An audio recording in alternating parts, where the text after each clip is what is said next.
नमस्कार दोस्तों, स्वागत है आपका अपने अपने YouTube चैनल यूपीएसएल क्रैकर्स के अंदर। तो आज हम स्टार्ट करने वाले हैं transformers.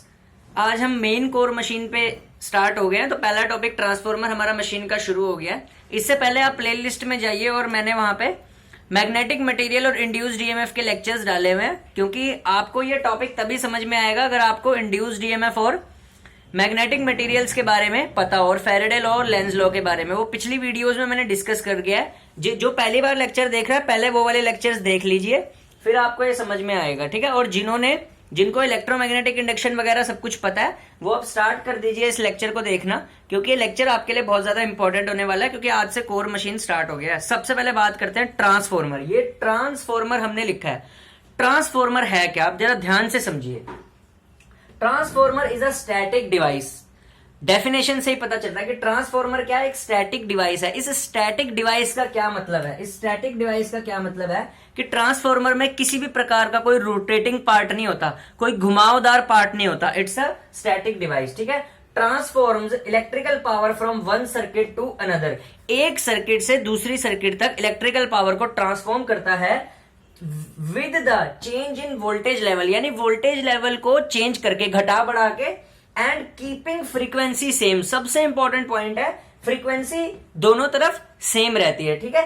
It is the most important part of the substation. देखिए ट्रांसफॉर्मर जो होता है, हमारे जो इलेक्ट्रिकल सबस्टेशन होता है उसका सबसे महत्वपूर्ण पार्ट होता है। आप कभी भी सबस्टेशन में विजिट करे होंगे इंडस्ट्रियल ट्रेनिंग के दरमियान, आपने वहां पे देखा होगा कि जो ट्रांसफॉर्मर है उसी के थ्रू वोल्टेज लेवल को बढ़ाया या घटाया जाता है। किसमें? सबस्टेशन में। सबस्टेशन में अगर ट्रांसफॉर्मर नहीं तो सबस्टेशन नहीं, यानी कि सबस्टेशन का जो सबसे मोस्ट इंपॉर्टेंट इक्विपमेंट होता है, even I can say electrical engineering का जो सबसे मोस्ट इंपॉर्टेंट इक्विपमेंट होता है, दैट इज ट्रांसफॉर्मर। और अगर आपको अच्छा इलेक्ट्रिकल इंजीनियर बनना है तो आपको ट्रांसफॉर्मर का वर्किंग अच्छे से आनी चाहिए, ठीक है, because transformer is one of the most important component. अब बात करते हैं कि ट्रांसफॉर्मर सिर्फ इलेक्ट्रिकल में यूज होता है? नहीं, ट्रांसफॉर्मर बहुत जगह यूज होता है। ट्रांसफॉर्मर इलेक्ट्रिकल में तो सबस्टेशंस में यूज होता है वोल्टेज लेवल को चेंज करने के लिए, लेकिन ये मेजरिंग पर्पस के लिए भी यूज होता है, ठीक है। मेजरिंग पर्पस के लिए भी यूज होता है, मापन के लिए भी यूज होता है। जैसे सबस्टेशन के अंदर आपने सीटी और पीटी देखे होंगे, करंट ट्रांसफॉर्मर और पोटेंशियल ट्रांसफॉर्मर, आगे पढ़ाऊंगा, वो मेजरिंग पर्पस के लिए यूज होते हैं, ठीक है। Potential transformer high voltage AC को मेजर करता है, करंट ट्रांसफॉर्मर क्या मेजर करता है? हाई वोल्टेज करंट को। ओके, सो यहां पे भी यूज होता है हमारे पास ट्रांसफॉर्मर, ठीक है। टेस्टिंग्स में, टेस्टिंग जो हमारी लेबोरेटरीज होती हैं उसमें ट्रांसफॉर्मर जो होते हैं हाई वोल्टेज प्रोवाइड करते हैं टेस्टिंग इक्विपमेंट्स में, ठीक है। इलेक्ट्रॉनिक्स में भी ट्रांसफॉर्मर का बहुत अच्छा रोल है। इलेक्ट्रॉनिक्स में ट्रांसफॉर्मर कहां पे यूज होता है? आपने देखा होगा पावर एम्पलीफायर्स पढ़ते हैं, पावर एम्पलीफायर्स में लास्ट स्टेज ऑफ एम्पलीफिकेशन पे यूज होता है ट्रांसफॉर्मर, ठीक है, जो कि वहां पे इंपिडेंस मैचिंग कराने के लिए यूज होता है। ट्रांसफॉर्मर के अगर प्राइमरी और सेकेंडरी टर्न्स दोनों बराबर हो उस ट्रांसफॉर्मर को बोलते हैं आइसोलेशन ट्रांसफॉर्मर। वो ट्रांसफॉर्मर सर्किट में आइसोलेशन के लिए यूज होता है, ठीक है। नेक्स्ट हम बात करते हैं इसके वर्किंग प्रिंसिपल की। वर्किंग प्रिंसिपल को समझने से पहले आप एक बात समझ लीजिए कि ट्रांसफॉर्मर बेसिकली है क्या। ट्रांसफॉर्मर में हमारे पास दो सर्किट्स होते हैं, एक होता है प्राइमरी सर्किट और दूसरा होता है सेकेंडरी इलेक्ट्रिकल सर्किट। ये दोनों सर्किट्स जो होते हैं वो एक कॉमन मैग्नेटिक लो रिलेक्टेंस पाथ पे कवर होते हैं, यानी कि ये लो रिलेक्टेंस पाथ जो होता है बीच में, इसको क्या बोलते हैं? कोर, ठीक है। ये कोर जो होता है, जो फ्लक्स जनरेट होता है ट्रांसफॉर्मर के अंदर, उसको इजीली फ्लो कराने में हेल्प करता है, ठीक है। अब सवाल पैदा होता है कि ट्रांसफॉर्मर की प्राइमरी वाइंडिंग और सेकेंडरी वाइंडिंग कैसे डिसाइड होती है। तो जहां पे ट्रांसफॉर्मर का एसी सोर्स लगा रहता है, जैसे यहां पे एसी सोर्स लगा हुआ है, तो ये हमारे पास जो वाइंडिंग हुई ये प्राइमरी वाइंडिंग हुई। यहां पे लोड लगा हुआ है, देखिए लोड है, लोड लिख देता हूं मैं यहां पे, लोड LOAD, लोड लिखा, यहां पे मैंने सोर्स लिखा SOURCE, ये लिख दिया मैंने सोर्स, ठीक है। ये सोर्स है, ये इधर लोड है। तो जहां पे लोड होगा वो हमारे पास वाइंडिंग होगी सेकेंडरी। क्या होगी? सेकेंडरी, ठीक है। और उस वाइंडिंग का सर्किट क्या होगा? Secondary circuit. जहां पे हमारे पास सोर्स लगा हुआ वो वाइंडिंग कौन सी होगी? प्राइमरी। कौन सी होगी?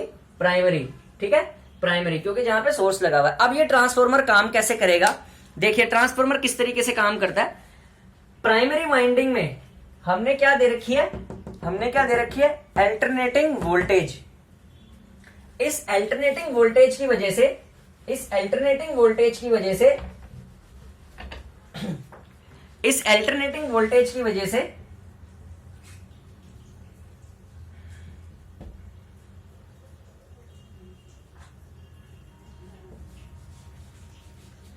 ये जो हमने सोर्स वोल्टेज दे रखी है इसका नाम है V1। क्या दे रखी है हमने? V1 यानी कि V इनपुट यानी कि VIN लिख दो इसको, V इनपुट। ये हमने सोर्स वोल्टेज दे रखी है। ये कैसी है? अल्टरनेटिंग, यानी कि टाइम के साथ साथ चेंज हो रही है। ये मैंने इसका ग्राफ बना दिया, ठीक है, ये मैंने ग्राफ बना दिया, ठीक है। अब ये अल्टरनेटिंग वोल्टेज अगर हमने दिया तो इसका करंट कैसा होगा? वो भी अल्टरनेटिंग होगा। वो भी कैसा होगा?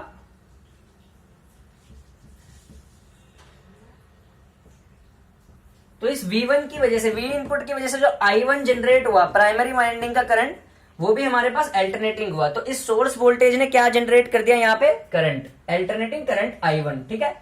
ये हमारे प्राइमरी टर्न्स N1 है प्राइमरी सर्किट के, ये हमारे पास सेकेंडरी वाइंडिंग के N2 टर्न्स हैं, ठीक है। अब देखिए, जैसे ये अल्टरनेटिंग करंट जनरेट हुआ, यानी I1 जनरेट हुआ अल्टरनेटिंग करंट, इस करंट का ग्राफ मैंने कहां पे प्लॉट किया? यहाँ पे, ठीक है। अब इस अल्टरनेटिंग करंट I1 की वजह से क्या जनरेट होगा प्राइमरी में? फ्लक्स, मेन फ्लक्स φm, ठीक है, φm, ठीक है।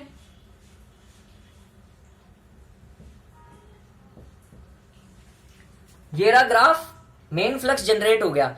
ये मेन फ्लक्स जो यहां पे जनरेट हुआ, ये कैसे जनरेट हुआ? जब ये I1 जो था, ये I1 यानी जो I1 करंट है, ये number of turns primary N1 यानी N1 नंबर ऑफ टर्न्स में से गुजरा, तो इसने क्या बनाई? I1 MMF। इस I करंट ने क्या बनाई? I1 N1 MMF बनाई। इसकी वजह से क्या जनरेट हुआ? इसकी वजह से क्या जनरेट हुआ? ये फ्लक्स, मेन फ्लक्स जनरेट हुआ, ठीक है। क्या जनरेट हुआ? मेन फ्लक्स, ठीक है। अब देखिए, जैसे ये मेन फ्लक्स जनरेट होगा, ये यहां से लो रिलक्टेंस पाथ कोर से होता हुआ, देखिए यहां पे मेन फ्लक्स जनरेट हो गया, φm लिख देते हैं। ये इस लो रिलक्टेंस पाथ यानी कोर जो कि किससे बना हुआ है? आयरन से, ठीक है। आयरन कोर में से पास होता गया म्यूचुअल इंडक्शन के थ्रू। ये देखिए ऐसे पास हो रहा है ये मेन फ्लक्स, सेकेंडरी से लिंकअप कर गया। अगर ये सेकेंडरी से लिंकअप कर गया, देखिए सबसे पहले यहां पे समझिए, हमने सोर्स वोल्टेज इनपुट दी, अल्टरनेटिंग थी, उसने अल्टरनेटिंग करंट बनाया। ये अल्टरनेटिंग करंट जब N1 नंबर ऑफ टर्न्स में से पास किया ट्रांसफार्मर की प्राइमरी में से, तो उसने MMF जनरेट की I1 N1। इस MMF की वजह से फ्लक्स जनरेट हुआ, मेन फ्लक्स। इस मेन फ्लक्स जनरेट होने की वजह से इंड्यूस्ड EMF E1 जनरेट हुई प्राइमरी वाइंडिंग में, ठीक है। ये प्राइमरी वाइंडिंग में हुई। अब यही मेन फ्लक्स सीधा लिंकअप कर गया सेकेंडरी वाइंडिंग पे, तो यहाँ पे क्या हो रही है? म्यूचुअल इंडक्शन, ठीक है। तो यहाँ पे क्या होगी? सेकेंडरी इंड्यूस्ड EMF जनरेट हो जाएगी, ठीक है। और इस सेकेंडरी इंड्यूस्ड EMF जनरेट होने की वजह से सेकेंडरी करंट जनरेट होएगा, और ये जो सेकेंडरी करंट जनरेट होएगा, ये लोड पे जाके टर्मिनल वोल्टेज V2 देगा, ठीक है। अब आपको समझ आ गई होगी कि लोड पे कैसे हमारे पास टर्मिनल वोल्टेज आ गई। यहाँ पे जो E2 जनरेट हुई, इसकी वजह से I2 करंट जनरेट हुआ। इस I2 करंट ने जाके टर्मिनल वोल्टेज हमें लोड पे दे दी, ठीक है। ये I2 लिख देते हैं, ठीक है। I2 लिख दिया मैंने यहाँ पे, I have written here I2, ठीक है। तो यहां पे बन गया। अब देखिए क्या होता है कि ये जो इंड्यूस्ड EMF की डायरेक्शन होती है, ये लेंज लॉ की वजह से सोर्स वोल्टेज जो इनपुट वोल्टेज है इससे ऑपोजिट होती है। तो यहां पे ये भी लिख देते हैं कि जो इंड्यूस्ड EMF की डायरेक्शन है E1 और E2, ये ऑपोजिट है सोर्स वोल्टेज के, इसीलिए यहां पे माइनस साइन लिखा हुआ है। ये माइनस साइन रिप्रेजेंट करता है लेंज लॉ को, ठीक है। ये माइनस साइन किसको रिप्रेजेंट करता है? लेंज लॉ को रिप्रेजेंट करता है, ओके। तो अब देखिए, अब एक और बात देखिए प्राइमरी MMF और सेकेंडरी MMF ट्रांसफार्मर में बराबर रहती है, ठीक है। तो यहां पे कंडीशन लिख देते हैं, प्राइमरी MMF I1 N1 बराबर होती है I2 N2। सेकेंडरी MMF के देखिए I2 N2 के बराबर होती है, क्योंकि फ्लक्स जो रहता है ट्रांसफार्मर का वो नो लोड से फुल लोड तक कांस्टेंट होता है, इसलिए MMF भी कांस्टेंट होती है, ठीक है। अब यहां से हम एक रिलेशन ड्राइव करेंगे। क्या? देखिए I1 by I2 is equals to N2 by N1, ठीक है। तो ये याद रखना है, सबसे इंपॉर्टेंट रिलेशन होता है कि I1 बाय I2 जो होता है वो हमारे पास N2 बाय N1 के बराबर होता है, ठीक है। N1 बाय N2 के बराबर होता है, ठीक है। N1 बाय N2 के बराबर होता है, ठीक है। ठीक है, N1 बाय N2 के बराबर होता है। ठीक है, ये रिलेशन हमने याद रख लिया, इसको याद रखना। ठीक है,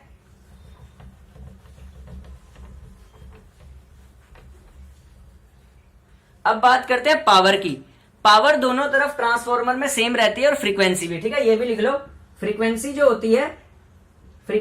होती है वो हमारे पास सेम रहती है बोथ साइड्स पे। ठीक है, और पावर जो रहती है वो हमारे पास सेम रहती है। ठीक है, पावर दोनों तरफ, तो क्या होगा, V1 I1 यानी voltage into current power primary circuit की बराबर होती है V2 I2 से। ठीक है, यहां से हम एक और रिलेशन निकाल लेंगे, V यानी कि I1 by I2 equal to, रुको एक सेकेंड,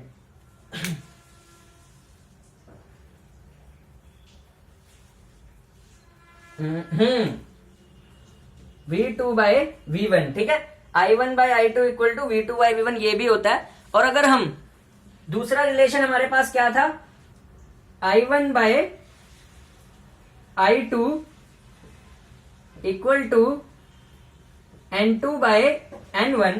अगर हम पहली इक्वेशन को और दूसरी इक्वेशन को इक्वेट कर दें तो हमारे पास क्या रिलेशन आ जाता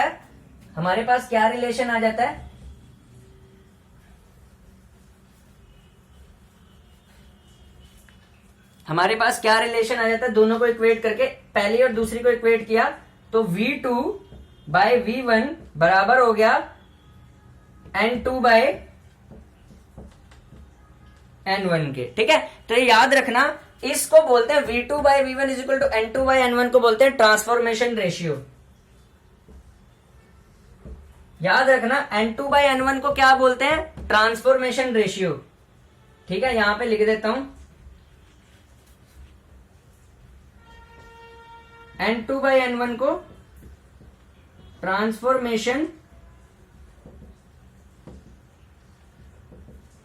रेशियो। ठीक है, ट्रांसफॉर्मेशन रेशियो बोलते हैं। ठीक है, तो आज के लिए इतना ही, धन्यवाद। चैनल को सब्सक्राइब करिए, लाइक करिए। हो सकता है आपको ट्रांसफॉर्मर अच्छे से समझ में आ गया हो। नेक्स्ट लेक्चर सबसे इंपॉर्टेंट होने वाला है कि ट्रांसफॉर्मर डीसी पे काम क्यों नहीं करता, सिर्फ एसी पे काम क्यों करता है। उसके बाद हम पढ़ेंगे ट्रांसफॉर्मर ऑन नो लोड, उसके बाद पढ़ेंगे difference between ideal and actual transformer. ठीक है, थैंक यू।